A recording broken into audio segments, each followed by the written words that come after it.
তৃণমূলের শহীদ স্মরণ 21শে জুলাই। ইতিমধ্যেই বিভিন্ন জায়গা থেকে কর্মী সমর্থক এসেছেন। তার আগে এই শহীদ মিনার চত্বরে একেবারে মাতঙ্গিনী মূর্তির পাদদেশ পর্যন্ত এলাকায় একেবারে মেলা বসেছে। জামা কাপড় থেকে শুরু করে খাবার দাবারের জিনিস এবং একই সঙ্গে বিভিন্ন সরঞ্জাম পাওয়া যাচ্ছে। কি কিনলেন?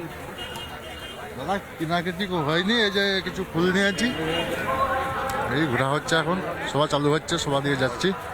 যাবেন কোথায়? ধর্মতলা যাচ্ছি। আপনারা? আমরা যে ব্যাগ কিনেছি। ব্যাগ কিনলেন? কোথায় যাবেন? কোথায়? ধর্মতলা ধর্মতলা মোড়। তো কি জন্য ধর্মতলা মোড়ে কি জন্য যাবেন? মিছিল 21শে জুলাই 21শে জুলাই কি সভা। 21শে জুলাই সভা, সেটা তো শহীদদের স্মরণে। হ্যাঁ, শহীদদের সালাম। সেখানে এসে মেলা থেকে ব্যাগ কিনলেন? হ্যাঁ, ব্যাগ কিনলাম। মানে ব্যাগ কিনে শহীদ স্মরণ করবে। কি কিনলেন?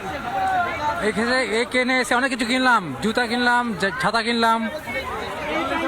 হ্যাঁ, আর কোথা থেকে এসেছেন? আমরা বাঁকুড়া থেকে এসেছি। কোথা থেকে এসেছেন? তো আজকে যাবেন কোথায়? এই তো আজকে স্মরণের স্মরণে মিটিং এসেছিলাম মমতা দিদির, তো ওই উপলক্ষে এসেছিলাম। ওই মিটিং শোনা হলো, দিয়ে মিটিং শোনার পরে এই যে আমরা কিছু কেনাকাটা করলাম।